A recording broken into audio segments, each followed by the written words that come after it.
Hello friends, SDSS public school Hariharpur में आप सभी का स्वागत है। इसमें हम लोग जो बायो होती है, हम लोग बायो को पढ़ते हैं। बायो मेरे माध्यम से अब पढ़ाई जा रही है और मैं इसको कोशिश करूँगा कि आपको अच्छे तरीके से इसको जितनी चीज़ें मैं पढ़ाऊँ वो आपके दिमाग में कंठस्थ हो जाए। और वो कंठस्थ जब ही हो पाएगी जब आप लोग मेरे वीडियो को अच्छे से ध्यानपूर्वक समझेंगे और उनको नोट डाउन करेंगे। इससे आपका जो लेवल होगा, जो भी चैप्टर मेरे द्वारा पढ़ाया जाएगा उसमें आपका स्तर काफ़ी अच्छा हो जाएगा। मैं आपको इतना बता दूं, मैं एक चैनल चला रहा हूं जिसका नाम माइटी मैथ क्लासेस है।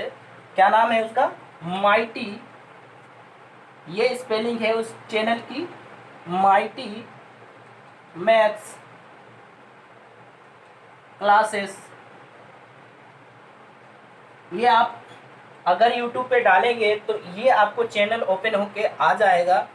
मैं इस पे स्पेशल मैथ पढ़ाता हूँ।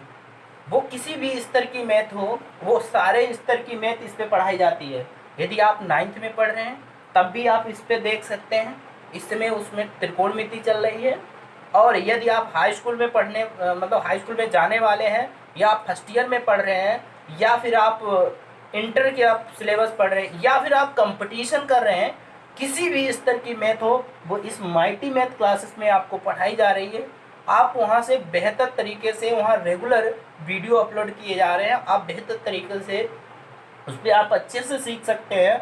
और जो हमारा SDSS पब्लिक स्कूल है, इसमें भी मैं पढ़ाता हूँ आप लोगों को। तो इसमें मेरी जो जीव विज्ञान होती है, जीव विज्ञान में अभी पढ़ा रहा हूँ, इसके बाद मैं फिजिक्स पढ़ाऊँगा। अभी कुछ वीडियो में नहीं ला सका किसी कारणवश, मगर अब मेरे जो वीडियो हैं प्रॉपरली आते रहेंगे। इससे आपको परेशानी नहीं होगी और धीरे धीरे आप लोग हमारे साथ तालमेल आप लोगों का मिल जाएगा और बहुत जल्दी ही आप लोग हमें पसंद करने लगेंगे, क्योंकि मैं कुछ अच्छे ढंग से पढ़ाने की कोशिश करूँगा। वो जिम्मेदारी मुझ पे छोड़ दीजिए कि मुझे आपके दिमाग में कैसे सेट करना है। बस आप ध्यानपूर्वक मेरे वीडियो को देखते रहिए और इसका भरपूर जो लाभ है आप उठा सकें। तो दोस्तों, अब जो हमारा ये बायो का लेक्चर है इसको मैं शुरू कर रहा हूँ। और जो चैनल मैंने आपको बताया है, आप सभी उस पर जाके, अगर आपको अच्छा लगे, यदि आपके लायक वो चैनल आपको बेनिफिट दे, तो उसे ज़रूर सब्सक्राइब कर लीजिए और बेल घंटी भी बजा लेना, जिससे मैं जो भी वीडियो अपलोड करूँगा सबसे पहले आपके पास आएगा। और आपके पास आएगा यानी आपको बहुत ज़्यादा उससे बेनिफिट होने वाला है। आप किसी क्लास में पढ़ते हो, बेटर तरीके से उसमें पढ़ाया जा रहा है, बिल्कुल 0 to हीरो लेवल में। ठीक है, अब मैं ऐसे शुरू कर रहा हूँ। जैसे मेरा ये ब्रेन है, ये मस्तिष्क, तो मस्तिष्क के बारे में पढ़ता हूँ। जैसे हमने देखा होगा, सारी चीज़ें जो मेरा बॉडी है ना, पूरी बॉडी को कंट्रोल करता है कौन? ब्रेन कंट्रोल करता है। ब्रेन में एक खासियत होती है, ब्रेन जो होता है ये सारी बॉडी को कंट्रोल करता है। इसका वजन जो दिया गया है वो वजन कितना है? केवल 1400 ग्राम होता है। वजन कितना होता है? 1400 ग्राम होता है। लेडीज़ों का वजन थोड़ा 500 ग्राम थोड़ा कम होता है, बट कम यानी दिमाग नहीं कम होता, वेट में कम होता है। ये मत सोचना उनका दिमाग कम हो रहा है, क्योंकि दिमाग नहीं कम है। आप लोग जानते होंगे, आज तक देखा होगा, यूपी में जो टॉपर, जैसे हाई स्कूल में टॉपर या इंटर में टॉपर या किसी में टॉपर देख लिया जाए तो आजकल लड़कियां ही फतेह करती हैं। तो ऐसा मत समझना उनका दिमाग कम है, उनका दिमाग नहीं कम है, वो दिमाग से बहुत फास्ट होती है, बस उसका वेट थोड़ा कम होता है। ठीक है, ज़्यादा आप डीपली मत जाना। कि अब उस जो मेरा ब्रेन होता है, ब्रेन को हम लोग कहते क्या है? जैसे ये मेरा एक कोमल पिंड के तरीके से होता है। कैसा होता है? कोमल पिंड की तरीके से होता है। और इस ब्रेन में, ये ब्रेन जो होता है, क्रेनियम नामक एक हड्डियों के खोल में बंद रहता है। जैसा कि आप देख रहे होंगे, ये जो मेरा ऊपर वाला जो हिस्सा होता है, इसको जो ऊपर वाला हिस्सा होता है इसको क्रेनियम बोला जाता है। ये क्रेनियम के अंदर क्या होता है? ढका होता है, यानी बंद होता है, सुरक्षित होता है बिल्कुल।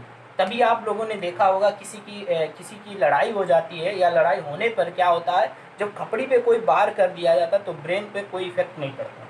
ठीक है, तो यानी वो हड्डियों के खोल में क्या होता है? ढका रहता है, हड्डियां उसकी सुरक्षा करती रहती हैं, तो उससे उसे कोई नुकसान नहीं पहुंचता है। मस्तिष्क में मस्तिष्क को ऑक्सीजन तथा यानी मस्तिष्क को ऑक्सीजन तथा पोषण प्राप्त करने वाली झिल्ली जो होती है बायोमेटर होती है। यानी ब्रेन को भी ऑक्सीजन की ज़रूरत पड़ती है, क्योंकि ऑक्सीजन उन हर चीज़ को ज़रूरत पड़ती है जिनमें तंत्रिका तंत्र पाई जाती है। और जहाँ तक हमारी जो तंत्रिका वीन्स होती है, जहाँ तक मेरी बॉडी में नसें होती हैं, वहाँ भी ऑक्सीजन जो ब्रेन में होता है, ब्रेन में बायोमेटर के द्वारा हमारे ब्रेन तक ऑक्सीजन और पोषण तत्व भी पहुँचते हैं। अब मस्तिष्क की मैं बात करूँ तो मस्तिष्क के हमने 3 पार्ट बनाए हैं, और वो 3 पार्ट कौन कौन से हैं। पहला मेरा अग्र ब्रेन है, जिसे हम फोर ब्रेन के नाम से जानते हैं। अग्र ब्रेन जैसे कि आपने देखा होगा कि जो मेरा इधर वाला जो सिर होता है, इसको हम लोग अग्र ब्रेन के नाम से जानते हैं। उसके बाद में मेरा मध्य ब्रेन होता है। क्या होता है? मध्य ब्रेन होता है, जिसे मैं मिड ब्रेन के नाम से जानता हूँ। किस के नाम से जानता हूँ? मिड ब्रेन के नाम से। यानी जो मेरा इसके बीच में जो होता है वो मिड ब्रेन होता है। उसके बाद में पश्च मस्तिष्क के बारे में हम लोग देखेंगे। पश्च मस्तिष्क यानी पश्च मस्तिष्क हिंड ब्रेन के नाम से जाना जाता है। किसके नाम से जाना जाता है? हिंड ब्रेन के नाम से जाना जाता है। उसके बाद में जो हमारा फोर ब्रेन होता है, मैंने इसे 2 पार्ट में डिवाइड किया है। पहला मेरा पार्ट है सेरिब्लम, फिर है डीनेफेलम। सेरिब्रम और डीनेफेलम 2 इसके पार्ट होते हैं। और उसके बाद में अब हम आगे देखते हैं इसमें क्या होता है। जैसे मैंने अग्र मस्तिष्क में जो भाग बताए, पहला मेरा था सेरिब्रम। क्या था मेरा पहला जो पार्ट था? सेरिब्रम। जो मेरा सेरिब्रम था, जिसे हम लोग बोलते हैं प्रामस्तिष्क। क्या बोलते हैं? प्रामस्तिष्क। ये जो मेरा प्रामस्तिष्क होता है, इस प्रामस्तिष्क को हम इसका काम क्या होता है, क्या काम होता है ये प्रामस्तिष्क का होता है, ये मतलब किस तरीके से काम करता है। तो सबसे नंबर 1 पे आपको याद रखना है कि ये सबसे विकसित भाग होता है। सबसे विकसित भाग होता है। विकसित भाग होता है।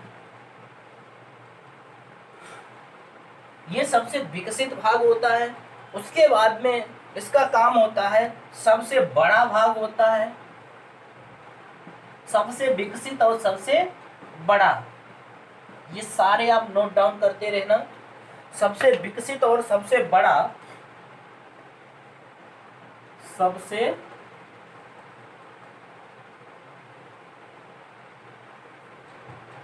बड़ा जो प्रामस्तिष्क होता है, ये सबसे बड़ा, सबसे विकसित।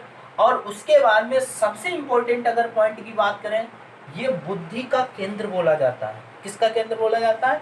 यानी बुद्धि का केंद्र बोला जाता है। बुद्धि का, सॉरी, बुद्धिमत्ता लिख लेते हैं। बुद्धिमत्ता, ये बुद्धिमत्ता का केंद्र बोला जाता है। क्या बोला जाता है? बुद्धिमत्ता का केंद्र बोला जाता है। यानी हमने इसमें 3 भाग पढ़े। सबसे विकसित भाग जो होता है वो मेरा क्या होता है? यानी सेरिब्रम होता है। सबसे बड़ा भाग सेरिब्रम होता है। बुद्धिमत्ता का केंद्र सेरिब्रम होता है। उसके बाद में इसमें याद करने की क्षमता, याद मतलब इसको ना नोट बनाए, बट मैं ऐसे ही बता दूं। जैसे आप लोगों ने देखा होगा 24 घंटे की जो घटनाएं होती हैं वो हमारे दिमाग में स्टोर रहती हैं। तो बेटा इसी में स्टोर रहती हैं, प्रामस्तिष्क में। जैसे आप 24 घंटे में क्या करते हैं, क्या नहीं करते हैं, आपने देखा होगा 24 घंटे की चीज़ें हमें याद रहती हैं। और मैं वही चीज़ें थोड़ा और 2 महीने पीछे पूछूं कि 2 महीने पहले शनिवार वाली रात को क्या क्या हुआ था, तो आप नहीं याद कर पाएंगे, आप नहीं बता सकते, क्योंकि वहाँ पर आप उस चीज़ को बताने में असमर्थ हो जाएंगे।